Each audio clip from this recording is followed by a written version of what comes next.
नमस्कार। आज हमारे ऑनरेबल फाइनेंस मिनिस्टर द्वारा 2026 का बजट लोकसभा में पेश किया गया। इस बजट का मुख्य उद्देश्य ग्रोथ के साथ फिस्कल डेफिसिट को मेंटेन करना दिख रहा हैगा। जो मुख्य बिंदुओं पे ऑनरेबल फाइनेंस मिनिस्टर ने ध्यान दिया है, उनमें पहला है इंफ्रास्ट्रक्चर पुश करने से और केपेक्स बढ़ाने से हमारे जॉब क्रिएशन और फंड फ्लो मूवमेंट में काफ़ी इम्प्रूवमेंट होगा। दूसरा, एमएसएमई के लिए गारंटी स्कीम्स और ट्रेड्स में फाइनेंशियल स्मूथनेस लाने की कोशिश गई है, जिससे कि फंड्स का मूवमेंट और उनको क्रेडिट फैसिलिटीज़ फास्टर और ज़्यादा बेटर तरीके से मिल सकें। तीसरा पुश डिजिटल एआई को लेकर एवं टेक्नोलॉजी को लेकर किया गया है। कैसे हमारी छोटी कंपनी, स्टार्टअप कंपनीज एक बड़ा स्वरूप लेकर देश और विदेश में बड़ी कंपनीज और बड़ी टेक्नोलॉजिकल कंपनीज बन सकें। माननीय वित्त मंत्री महोदया द्वारा आज अपना जो 9वां केंद्रीय बजट प्रस्तुत किया गया, ये अपने आप में एक अद्भुत समन्वय है। हर एक क्षेत्र का उन्होंने ध्यान रखा है, चाहे वो इंफ्रास्ट्रक्चर हो, टूरिज्म हो, मैन्युफैक्चरर्स हो, एमएसएमई सेक्टर हो, सर्विस इंडस्ट्री हो, टूरिज्म हो, हेल्थ हो, एजुकेशन हो, सभी क्षेत्रों को पर्याप्त फंड का एलोकेशन किया है और इसको एक बहुत ही समन्वित रूप से प्रस्तुत किया है। और हमारे आदरणीय प्रधानमंत्री जी की जो परिकल्पना है 2047 में एक विकसित राष्ट्र की, कहीं ना कहीं ये इसको वास्तविक रूप देने का एक प्रयास है। आज जो बजट प्रस्तुत किया गया वो हर तरीके से बहुत प्रोत्साहित करने वाला है और देश की प्रगति जो पिछले 10 साल से निरंतर चल रही है और जिसके कारण आज हमारा देश सबसे बढ़िया इकोनॉमी में पहुंचा है और चौथे स्थान पर है। न केवल ये बल्कि जीडीपी ग्रोथ में आज प्रथम स्थान पर दुनिया में है, चाइना से भी आगे बढ़ा हुआ है। इस बजट में भी हम देख रहे हैं कि हर दृष्टि से खास तौर पर इंफ्रास्ट्रक्चर में हर क्षेत्र में काफ़ी फंड दिया गया है। डिफेंस में, टूरिज्म के लिए बहुत किया गया है। महिलाओं के लिए भी ये जो हर शहर में एक हॉस्टल किया गया है, बनाने का प्रावधान है। मैं समझता हूँ इससे लड़कियों को पढ़ाई करने में बहुत सुविधा मिलेगी। और इसी प्रकार जो किसानों के लिए किया गया, इन सब को इतना करते हुए भी हमारा फिस्कल डेफिसिट 4.4 से 4.3 कर दिया गया है।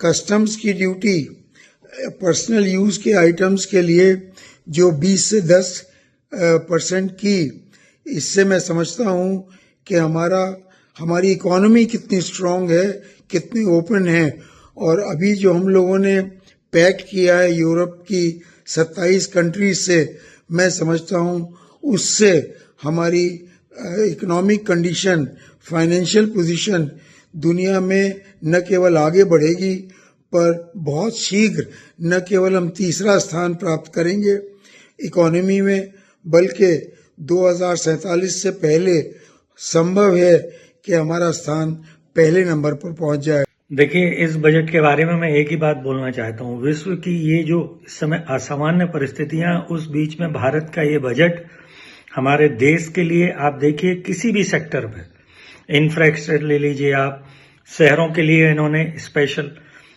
फेवर किया है कि इन्वेस्टमेंट किया जाएगा। किसानों के लिए कोशिश की है कि उनको कुछ कुछ स्पेशल प्रोडक्ट्स में, आयुर्वेद में हो, नारियल में हो, उसमें उनके लिए फेवर किया जाएगा। और सबसे बड़ी बात जो है एमएसएमई के ऊपर वित्त मंत्री जी ने बहुत जोर दिया है। और जितना भी एमएसएमई में जो डेवलपमेंट होगा वो कहीं ना कहीं हमारे भारतवर्ष में, जैसा हम बोलते हैं कि करीब करीब 36% एमएसएमई का योगदान होता है। नमस्कार, मैं प्रोफेसर शैलेश चौबे, सेवानिवृत्त आचार्य अर्थशास्त्र, रानी दुर्गावती विश्वविद्यालय जबलपुर। भू राजनीतिक अस्थिरता, टैरिफ और कमजोर होते हुए बहुपक्षीय संस्थानों की बढ़ती वैश्विक अनिश्चितताओं के बीच भारतीय अर्थव्यवस्था ने अपने सभी अनुमानों को पीछे छोड़ते हुए जोरदार वृद्धि दर्ज की है और अर्थव्यवस्था के लिए राष्ट्रीय आय में वृद्धि होना अपने आप में महत्वपूर्ण है, क्योंकि इसका असर न केवल देश के रहवासियों को होता है, इसका लाभ उन्हें मिलता है, परंतु बजट की सटीकता इस बात पर निर्भर करती है कि विकास कैसे आगे बढ़ेगा। और मोदी सरकार के तीसरे कार्यकाल में पहली महिला वित्त मंत्री निर्मला सीतारमण जी द्वारा प्रस्तुत लगातार 9वां बजट आत्मनिर्भर भारत की दिशा में एक मील का पत्थर साबित होगा। वर्तमान बजट न केवल विकास को प्रोत्साहित करता है, परंतु पूरे विश्व में उत्पन्न चुनौतियों का सामना करने की शक्ति अर्थव्यवस्था को प्रदान करता है। यह बजट हमारे विनिर्माण उद्योग, सेवा क्षेत्र और विशेष तौर से प्रौद्योगिकी को प्रोत्साहित करने की दिशा में एक बहुत बड़ा आयाम है।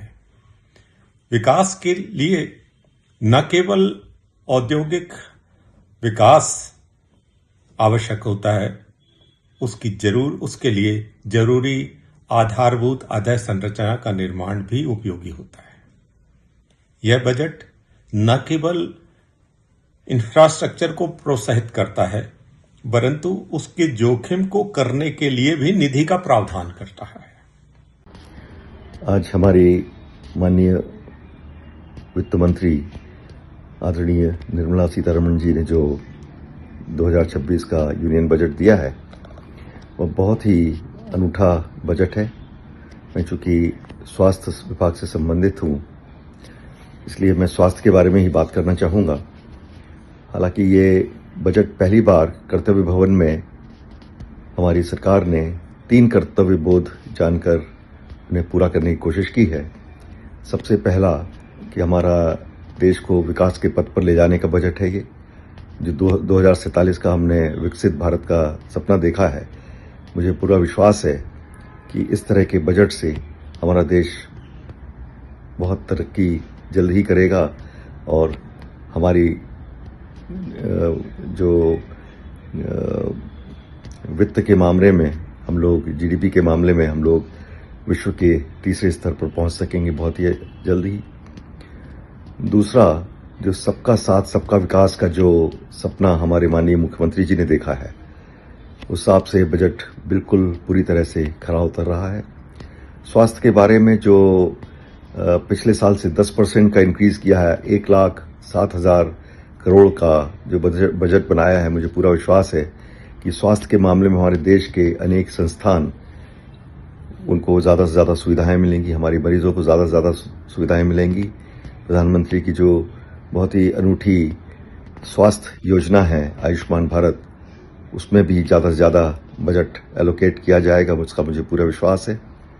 सबसे अनूठी जो बात हुई है वेलनेस के बारे में और मेडिकल टूरिज्म के बारे में, उसके बारे में भी बहुत सारी रियायतें हमारी सरकार ने दी है और साथ ही आयुष मंत्रालय के बारे में भी उन्होंने काफ़ी तरक्की की है, तरक्की के बारे में सोचा है और all India institute of Ayurvedic sciences के 3 इंस्टीट्यूट हमारे देश में खुलने जा रहे हैं।